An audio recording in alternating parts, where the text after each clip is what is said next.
আল্লাহ বলে ঘৃণা করিস না। ইম্মা ইয়াবলুগান্না ইনদাকাল কিবারা আহাদুহুমা আও কিলাহুমা। ও পৃথিবীর মানুষ, মা বাবা যদি বৃদ্ধ হয়ে যায়, বৃদ্ধা হয়ে যায়, মা বাবার সঙ্গে মন্দ ব্যবহার করা যাবে না। কেমনে ব্যবহার করবা? ওই ওয়াকুল্লাহুমা কওলান কারীমা, মা বাবার সঙ্গে সম্মানজনক ব্যবহার করো। ওয়াকফিজ লাহুমা জানাহা যুল্লি মিনার রাহমাহ। আল্লাহু আকবার কই না রে মিজান। দেখছেন নি, মা বাপের কথা শুনলে 1000 টাকা মাহফিলে দিয়ে দিয়েছে। আল্লাহ আপনি কবুল করেন, আমিন কোন গেলে গেলে। এইভাবে ফাঁকে ফাঁকে মার কথা মনে হইলে একটু দান কইরা মার কবরটাতে যেন নিয়ামত যায়, একটু শরীর থাকবেন, মা বাপ খুশি হয়ে যাবে। ও বন্ধু, রোয়েল দিছে কিশোরগঞ্জের 1000, আল্লাহ কবুল করো। আমি বলছিলাম ও হান্নানা আলা ওয়াহনিন, পৃথিবীর মধ্যে মানুষ কষ্টের পর কষ্ট করে একমাত্র আমার মা। এই জন্য মা বাবা কেমন কষ্ট করে কথাটা বলতে হইরে বাবা। এক সন্তানকে মা আলেম বানালো, জোরে কোন কি বানালো? আঙ্গুদেশে আলেম নামের জালেম আছে না নাই? বাড়ি হইল উত্তরবঙ্গ, থাকে এসে হবিগঞ্জ। মা বাপের ওয়াজও করে না, জীবনে খবরও লইতে দেখলাম না। যেখানে যায় সেখানে খালি বিয়া করে। আছে বহুত লোক আছে, মা বাপের খবর লয় না, মা বাপের ওয়াজও করে না। সম্মান করলে না ওয়াজ করতে, আমরা দিয়ে মার কথা কইয়া বাপের কথা কইয়া বুকটা ভাসাইলাই, শুধু পারি না দেহটারে সিরা মা বাপের কলিজাটা হাতে তুলে দেই। সত্যি কথা, আমাদের ওয়াজগুলো, আমার এই ওয়াজগুলো আমার মাই শুনে শুনে কান্দে। আল্লাহু আকবার জোরে কর। এটা অহংকার, এটা গর্বের কথা। আমার ওয়াজগুলো আমার পরিবারেও সবাই শুনে শুনে শুনে আমার কথার বাস্তবতা এবং আমার ওয়াজ এবং কাজ সবগুলা যে মিল, এই জন্য আমরা সংসারটাও আলহামদুলিল্লাহ এখনো মিল। মারহাবা কন্যা গেলে গা। সাবধান যুবক ভাইয়ারা, কোটি টাকা স্যান্ডেলের নিচে রাখো, মায়ের দোয়াটা মাথার উপরে রাখো। একটা আয়াত আমার কাছে ছিল, একজনের প্রশ্ন করছে, আমি দেখি পাই কিনা, পাইলে আমি আরবি কালামটা বলতে পারবো, যদি পেয়ে যাই বলতে পারবো। যুবক ভাইয়ের আমার, আমি বলতে যাক, স্ত্রী স্বামীকে প্রশ্ন করতেছে। স্ত্রী আরবিতে বাক্যটা আমার কাছে আছে, আরবিতে বললাম বলে যেহেতু আমরা মুখস্থানে দেখে বলতাম সময় যাবে, এই জন্য কোথায় রাখছি মনে নেই। স্ত্রী স্বামীকে প্রশ্ন করে, আপনার কাছে আমার মূল্য এবং আপনার মায়ের মূল্য, কার মূল্য বেশি? প্রশ্নটা কি কঠিন নেই? স্ত্রীকে স্বামী বলল, তুমি আমার হৃদয়ে, মা আমার চোখে। মা আমার তোর হৃদয় ছাড়া যেমন আমি অচল, চোখ ছাড়াও আমি পুরো অচল, একটা ছাড়া আর একটা চলে না। সুতরাং আমার কাছে দুইটাই অমূল্য রতন। উত্তরটা কি দিল? উত্তরটা কি দিল? বুঝাইল, মা ছাড়া পৃথিবী অন্ধকার। বুঝেন না? কোনদিন বুঝেন না? কথা তো বুঝবেন, ওয়াজ তো কোট করে নিতে হবে। আসল সন্তান যারা, তারা বউকে বউর বুঝ দেয়, মাকে মার বুঝ দেয়, মাকে মার বুঝ দে, বউকে বউর বুঝ দে।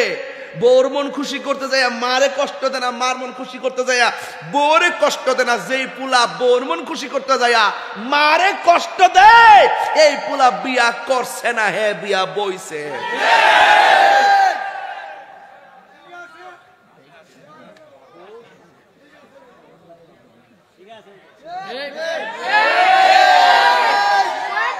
আমার কথাটা ভালাই দিছু। কিছু কিছু ফুলা বান্তা আছে, পুরা বউর কাছে মুড়ি দিয়ে গেছে গা। তুমি যা বলো তাওই। মা বাপ খালি বালি, মা বলে খাললে পারলি, তোর গালা মারি জুতার তালি। কথা কোন ঠিক না বেটি? মার দুয়া লইয়া যদি শুটকির ভর্তা দিয়ে ভাত খাও, জানে শান্তি পাইবা। আর মা বাপরে কষ্ট দিয়া 5 তলা বিল্ডিং এর উপরে এসির ভিতরে যায় 8 প্রকারের খাবার খাইলো, মাগার ফ্যাট বর্ব, মনে শান্তি পাইতা না। না, ফ্যাট বর্ব, কিন্তু মনে শান্তি পাওয়া যাবে। মনের শান্তি, পরের শান্তি। মনের শান্তি মা বাপ দোয়া করলো লাগে, বোধ দোয়া দিল বদদোয়া দিলে হিরু জিরু হয়ে যায়, আর দোয়া করলে জিরু ওলি হয়ে যায়। এটা কি আমার কথা? এটা কি আমার কথা? মা বাপের দোয়ার মাঝখানে কোনো পর্দা থাকে না, এটা ডাইরেক্ট অ্যাকশন, কবুল হয়ে যায়। মা বাপ যদি বলে উফ তনহার উফ রে ফুত করলে কি ফুতরে ফুত, এত কষ্ট করে খাওয়াইলাম, ফুতরে ফুত করলে কি, কলজেটা বাইঙ্গেলে চত্রে ফুত, আর হাত তুললা বদ্ধ দলে উফ কইলই তুই শেষ। কথা কোন ঠিক কিনা? আরে মায়ের কান্দন যাবত জীবন, 2-4 মাস বোনের কান্দন রে, গোরের পরিবারের কান্দন কয়েক দিন পর থাকে না। দুঃখের দরদি আমার জনম দুঃখী মা, গর্ভধারিণী মা, জনম দুঃখিনী মা। দুঃখের দরদি আমার জনম দুঃখী মা। কত না আমার রাত পোহালো বিজলো গুয়ে মুতে, আমার সুখ নাই রাখিয়া মাইতাকে বিজাতে। কত না আমার রাত পোহালো বিজলো গুয়ে মুতে, আমার সুখ নাই রাখিয়া মাইতাকে বিজাতে। আরে অসুখ হলে দেখি চাইয়া মাই রইছে বিছানায় পইরা গো,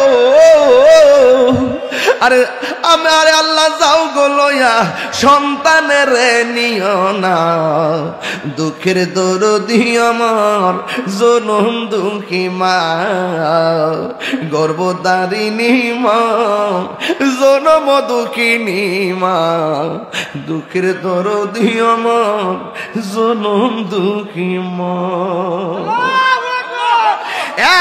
যুবক, হাসি কান্না মায়া মমতার পৃথিবী, হয়তো কখনো হাসি কখনো কাঁদি, কিন্তু মা যার সংসারে নাই তার মতো এতিম পৃথিবীর জমিনে আর কেউ নাই। বাবা যার সংসারে নাই গো, তার মতো অসহায় পৃথিবীতে আর কেউ নাই। কারণ পৃথিবীর কেউ তোমাকে নিঃস্বার্থে ভালোবাসে না, নিঃস্বার্থে ভালোবাসে একমাত্র তোমার আমার মা। কথা বলেন ঠিক কিনা? বাবা তুমি কেমন আছো?